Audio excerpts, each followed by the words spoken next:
Speedway Report is a production of ZTV. Well, rubbing is racing and beating and banging. Well, I'm not talking about a stock car race, but one of the sports car endurance classics that was held over the weekend. Now, what about those stock cars? NASCAR's Premier Series is still facing the Aero Push Wars. And where did we find the good racing? Where was this showcased? On the dirt. Sports cars were too, but so is the dirt. But we're going to talk about all of it. All this and more coming up. Welcome here to Speedway Report, Monday, October the 19th, 2020. If you are watching us live, we are on the shores of Lake Norman in Race City, USA, Mooresville, North Carolina. I'm Patrick Reynolds, and thank you for joining the fastest half hour in racing. Have you subscribed to our YouTube channel? Get on that. We'd love to have you on board and have our podcasts delivered directly into your mailbox. So you may be noticing a little bit I'm underdressed from what I usually show off here with. But as was pointed out to me in discussions by actually multiple people over time, I always try to make a professional look on this show. And all these years, well, we've never really signed that professional sponsor. So I thought, well, what displays me more? Well, I'm a t-shirt guy. I'm either going to have a race car or some superheroes on my t-shirt. So if you meet me at the racetrack, what will I be wearing? I won't have a tie on. I won't have a jacket and tie unless I'm up in the booth calling the race. But realistically, I'm going to have a t-shirt on. So that's what I am wearing this evening. Bane is my character of choice. I'll let you have a look.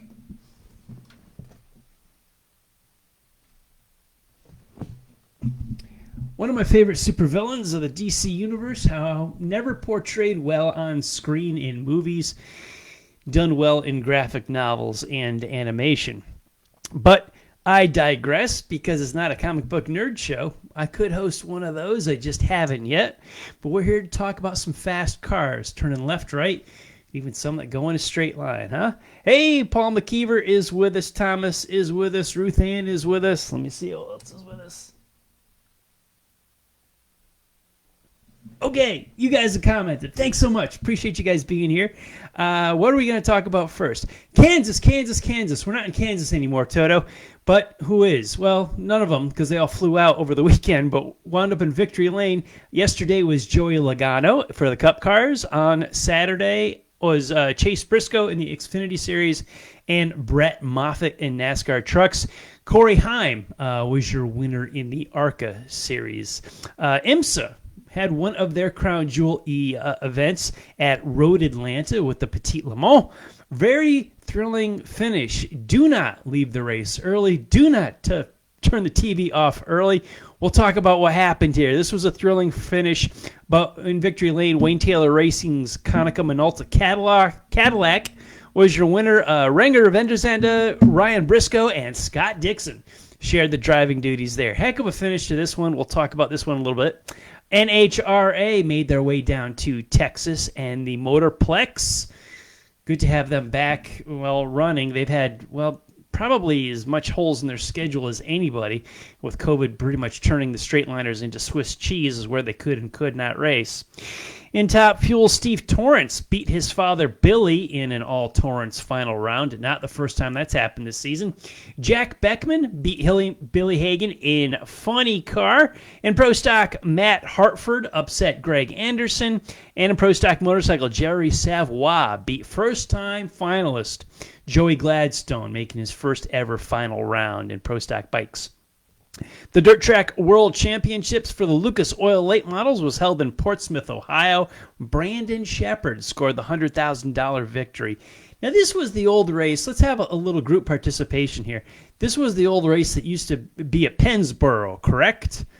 My commenters, anybody, please chime in. Yeah. I think it is. The Dirt Track World Championship found a home. Pennsboro was the classic place in the day. Kind of an abandoned track now, which is a shame.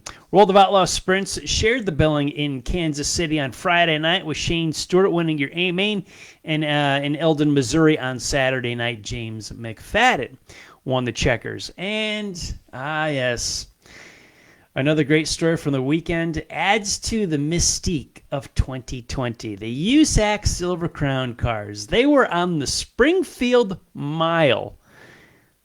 Kyle Larson wins the 57th annual Bettenhausen 100.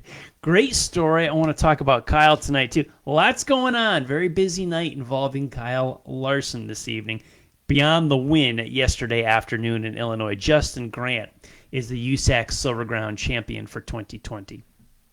The rekindled, revitalized Smart Tour Southern Modified Auto Racing Tour made their way to Timmonsville, South Carolina, the home of Cale Yarborough on the 4/10 of a mile. Joey Coulter, yes, the Joey Coulter who used to run in the Truck Series for Richard Childress and won there, wins his first modified feature in the 99-lapper on Saturday night.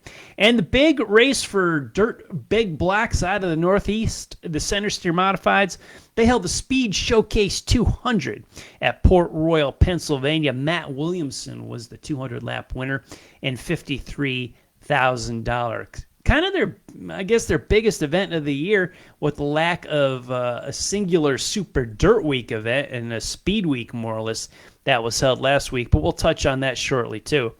Now, let's talk about it. The Petite Le Mans. We got racing or dirty driving. This is what happened here near the end of the race, and we're talking, within the last 30 minutes of this 10-hour race. Over 1,000 kilometers raced.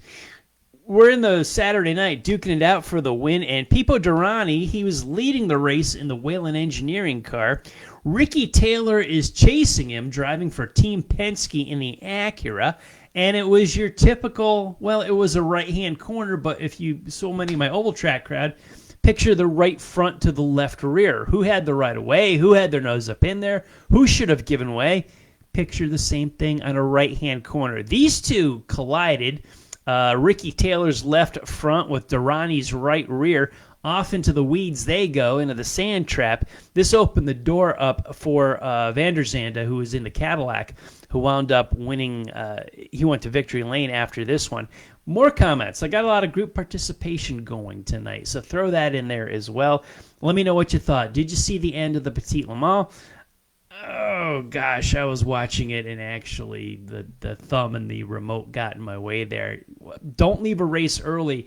I'm lecturing myself in the mirror for this one. Let me see if you guys said anything.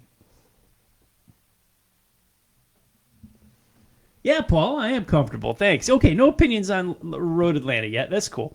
Hey, Tyrone, good to see you with us tonight. But yeah, what did you think? I'd love to see what you thought of that. If you haven't seen it, you probably can pull it up pretty easily on YouTube. But it was your typical, was the nose in there to the rear, to the rear axle, the front wheels to the rear axle, driver's door, spotters, etc. You call it. Type it in on the comments below. I want to hear it. Who was at fault at the Petite Le Mans finish? Let's jump from that to the dirt. I mean, Durrani wound up in the dirt in the sand trap down at Road Atlanta. They wound up continuing, him and Taylor, but they just didn't win the race. Kyle Larson, and I'll give this stat from Robin Miller. Larson led 90 laps of the 100 miles on Sunday afternoon on the Springfield Mile. He has made 82 starts in 2020. This was win number 42. He's won in 5 different types of cars. Now, World of Outlaws star David Gravel had a good run. He started 14th and finished 2nd. His first start in the Silver Crown Series, World of Outlaw regular.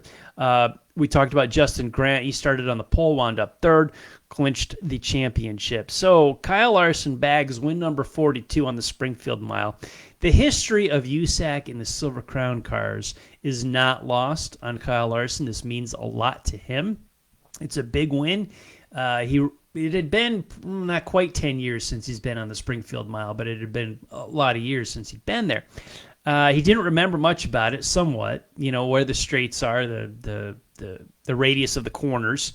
He remembered some of it, but it was a little fuzzy to him. He adapted really quickly. Just this amazing year he's had by getting out of NASCAR and back to dirt.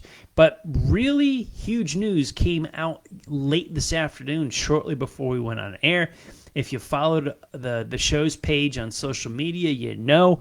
But if you haven't and you're hearing it for the first time, Kyle Larson has been reinstated by NASCAR to compete within their sanctioning bodies. This goes into effect January 1st, 2021. So you don't expect him to hop in anything before the end of the year, but next year he is all set to go as far as NASCAR is concerned. They've outlined his return back. He's completed all the steps to their satisfaction, and he's good to go. Now, where is he going to wind up? Good money's on Hendrick. As I've talked about on this show before, he drove for Ganassi in the Chevrolets for so many years, but I had it from a reliable source years ago that Rick Hendrick actually held Kyle Larson's contract throughout his entire career, and he was allowed to be used by Chip Ganassi for their Chevrolet program. Rick just didn't have anywhere to specifically put him with the people that he already had in place, the younger drivers coming up through the pipeline. He had a lot of pieces in motion, and where he could find Kyle Larson, it would have been probably about now before he would ever have a seat for him anyway. Likely that's where he's going to wind up, in a Hendrick car. Good money on that, since Rick has held the contract all along. Just a shell game a little bit to keep it with Ganassi. But good to have Kyle Larson back. If you've not read his memoir, I would encourage you to go to one of Kyle Larson's social media pages and read what he wrote about his experience this year, basically away from NASCAR. His exposure to diversity, other cultures, other parts of the United States of America, and what his opinions are, and what his thoughts are, and what he's learned. It's quite interesting. He's got opinions, and believe it or not, I don't agree with all of Kyle Larson's opinions, but Kyle's entitled to his, and he's taken an interesting path, and he's learned a whole lot. And I think it's wonderful that he has done what he's done, and he made a decision. There were consequences. There was fallout from it. I think he's paid his debt to society. I think it is time. I'm happy and thrilled that he is stepping forward and moving along with that and getting reinstated by NASCAR. One more step in the process. I hope he winds up in top flight equipment, Rick, so he can visit Victory Lane on a weekly basis in Cup, the same way he is visiting Victory Lane on a weekly basis in Dirt. As far as his career goes, I'm sure he's going to wind up back in Cup, but I would not be... Part of me is saying I wouldn't be surprised if he just said, nah, don't worry about it. I just did it to kind of, do the right thing here, but I'm going to stay in the dirt. I don't know. He probably isn't going to do that, but I think it would be really, really cool if he did. I'd love to see that. That'd be cool. Speaking of dirt, let's talk about this Speed Showcase 200, sanctioned by the Short Track Super Series, put on by Brett Deyo. The Short Track Super Series is somewhat of a working man's alternative to the Super Dirt Car Series. It was generally less laps, less purse, but it was just kind of like a working man's class where you didn't tow all over the place up into Canada and always on a Tuesday night. He had the guy working in the Northeast at Mind, where he was working at his job till 5, got off of work, went and worked on his car at night, then towed that to the racetrack and went racing on the weekends. But Deyo always put out impressive purses for the Short Track Super Series. It was always good to see. He's done a great job with this. And this somewhat, the Speed Week up in New York was something else. But to me, the race at Port Royal for the big blocks over even a 3-day period felt like more of a Super Dirt Week style event. We were at one track. We qualified, we had preliminary races, and we didn't go anywhere except the one track. And this seemed like the alternative to Oswego or Syracuse or Super Dirt Week. It wasn't even a dirt car sanctioned event. It was the Short Track Super Series, which brought up the reminder, has anybody heard anything about Glenn Donnelly lately? We're talking, 4 or 5 years ago? The Syracuse Mile ran its last race, was demoed. It's already rebuilt to a parking lot and an amphitheater, and they're hosting concerts. And Glenn Donnelly had this piece of land in New York that was going to turn into the next, not mile, but the next dirt speedway that was going to hold Super Dirt Week. To my knowledge, that's still a field. that's still just overgrown grass. We don't have anything going on there. I haven't heard a word from Donnelly in the press. More group participation. You guys want to toss it up in the comments here if you know or heard anything that I haven't. Where is Glenn Donnelly? Where is Super Dirt Week? Oswego was supposed to be a temporary stop in this where we just put dirt over the top of Oswego, and then we did it for 2 years and then a third year, but it was all just supposed to be temporary. It's become somewhat of a permanent home. COVID-19 screwed everything up, especially in New York State this year. I get that. That's not what I'm asking about. Just on the big picture here, where is the construction of Donnelly Speedway? What the heck ever happened to that? Oswego was supposed to be temporary. It seems to be, well, we're just going to put dirt down on Oswego once a year. Not that that's a real bad thing, but gosh, this thing at Port Royal has got a whole tremendous amount of potential. It was like a miniature Super Dirt Week. I don't think you need to keep people in one spot for 5 or 6 days to necessarily have a great event. It's a whole lot of expense there. However, you make something much like the Chili Bowl or the Knoxville Nationals an event, something that the competitors and the fans have to be a part of. The Chili Bowl doesn't pay a tremendous amount of money, but it's a week-long race in Oklahoma. It's an event that people want to be a part of. The Knoxville Nationals pays a whole lot of money up front, but it costs teams a whole lot more money to run that race for 4 days. But you made an event. That's what it's all about. And man, this Speed Showcase race that Deo put on has a whole lot of potential to be the next big deal, the next big event, that tent pole, that can't miss event in dirt car modified racing. Only thing I didn't like about it from a fan standpoint, I hate scheduled breaks in any kind of a race. There was a halfway break at lap 100. I'd be a bigger fan if this was a live pit stop race. I know what the deal is. You're trying to cut down on the pit crew cost because of jacks and air guns and the safety equipment for the teams. I know that. I get that. I understand that. From a fan's point of view, you got a 200-lap race, I'm all in. You tell me it's split 100s with a halfway break in between, I do lose interest in actually wanting to see it. That's me. That's my opinion. Other people don't mind it as such. I've had countless conversations with other folks on Twitter over the years on this and where we stand. Halfway break, not a fan of, but Port Royal does have a nice-looking hot pit road on its infield. I think they could do it. Let's do it in 2021. Good thing Billy Pouch Jr. is okay as well. His throttle stuck on his car. He took a thundering hit, destroyed the machine heading into turn 3 at Port Royal, but he's good to go. He's fine. Thank goodness for the safety equipment involved. There's some photos and some video that you need to pull up on the internet if you haven't seen that. Billy Pouch Jr., big wreck at Port Royal, but he is okay. And then NASCAR's race at Kansas yesterday, the Cup Series. Boy, did a lot of people hate this race. Arrow, track position. We're on Gen 4, Gen 5, Gen 6, Gen 7. I don't even know what generation car we are on this thing. What have we fixed in 25 years of arrow pushes? Nothing. Because Kevin Harvick lost a spot on pit road, Joey Logano got out ahead. When the green went down, that was it.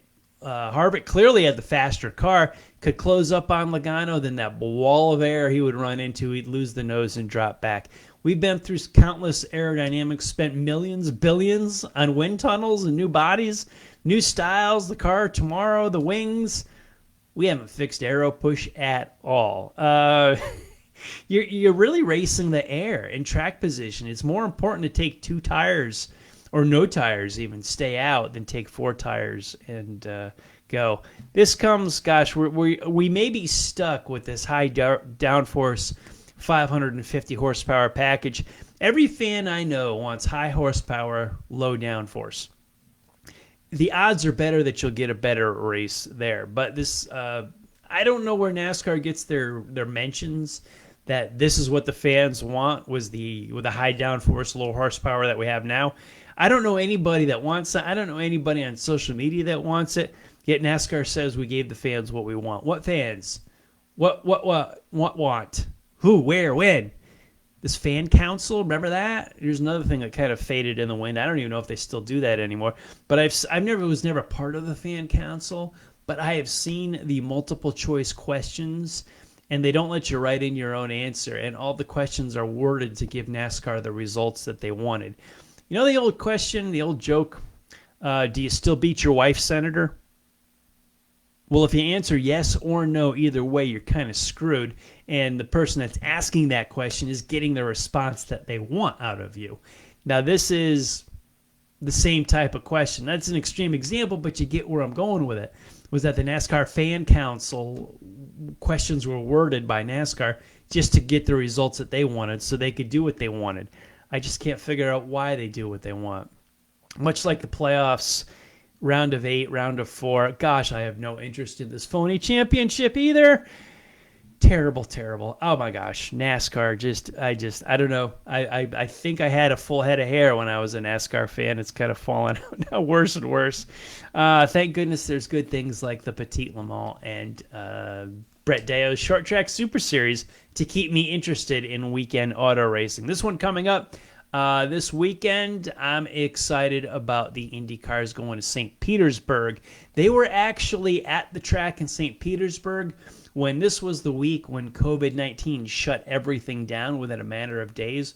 Matter of fact, on Friday, some support series actually got on track for practice before they were checkered flag, red flag, pulled into the pit area and told to load up and go home while they disassembled the track. Practice literally did start for the St. Petersburg Grand Prix in March. Well, we're going to finish this coming weekend at St. Petersburg, and we'll decide the IndyCar Championship.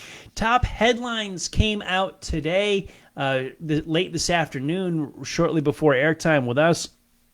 The World of Outlaws World Finals here in Charlotte has been canceled for 2020. What they will have is what's called a last call, and all 3 divisions, the late model sprints and modifieds, will not be on hand. Well, they're going to take that same weekend, run Wednesday and Thursday, the World of Outlaw late models. Friday and Saturday, this is the first week of November, mind you, they're going to run the World of Outlaw sprint cars on Friday and Saturday. The modifieds will not participate as they are coming from a large section of them from New York. A lot of travel restrictions in the New York State area. So the safest way to still do this was not have all 3 divisions there at once. Just have 2 divisions and 1 at a time in and out over the 4 days, each of them having 2 nights. Keep the competitors spread out, keep the cars spread out. Fans will be allowed, but there will be limited seating available. This will not be the World Finals that we know it. It will be more racing and events to decide championships. Eric Jones will have an announcement coming up probably this week that he will be the driver of the Richard Petty 43 for 2021. And it gives some thoughts and prayers out to Andy Santerre. You remember him. He's a former guest on this show. Busch North competitor, Busch South winner. Andy lost his dad, Louis, recently, just in the last few days. Santerre have a lot of history with the Busch North Series in the New England and Canadian area. Peace and prayers to the Santerre family. I'm going to honor Dave Despain and Motor Week Illustrated with our Racer of the Week. Whole lot to talk about tonight. A lot of movement, a lot of guys, a lot of impressive stories here. I'm going to give it to the winner of that 200 lapper at Port Royal, Pennsylvania, Matt Williamson. Going to get our Speedway Report Racer of the Week. In between our broadcasts, keep up on this sport of auto racing, SpeedwayReport.com. We've got all of our archived shows there that are on demand. Hit us up on Facebook, Speedway Report with Patrick Reynolds or Racers Reunion. I am on Twitter at Speedway Pat and at Speedway Report. And our shows are archived in the forum at racersreunion.com. And don't forget the reminder from the top of the show, please subscribe to our YouTube channel. Big thanks to everyone that joined in on Facebook tonight live in the chat room. I'll be back with you guys shortly. The screen's right over there. It's kind of out of reach, so I can't exactly type and chat and do the show at the same time. But I'll be talking to you guys real soon. I want to thank all of the military past and present for the freedoms we enjoy as Americans in our daily life, including the simple things like bench racing right here on a Monday night. Freedom is not free, and a veteran paid that bill for us. To all of the men and women who are defending freedom and watching Speedway Report, You take care of yourselves and come home soon. A special salute to the teachers, school staff, firefighters, police officers, and paramedics in our own communities. They are quiet and modest heroes every single day. God bless and thank you. You've been watching Speedway Report from the shores of Lake Norman in Race City, USA, Mooresville, North Carolina. Please like our Facebook page, Speedway Report with Patrick Reynolds, and follow me on Twitter. I'm at Speedway Pat. Now, if you're on Facebook Live right now, head on over to the Drag Racing List page, where Drag List Live is coming up in about 4 minutes at the top of the hour with Bill Pratt and John Bachman. Now, I'll be back live here on Facebook Monday, October 26th with NASCAR National Series in Fort Worth, Texas, F1 in Portugal, Eastern States Weekend in Middletown, New York, and a bunch of short track racing.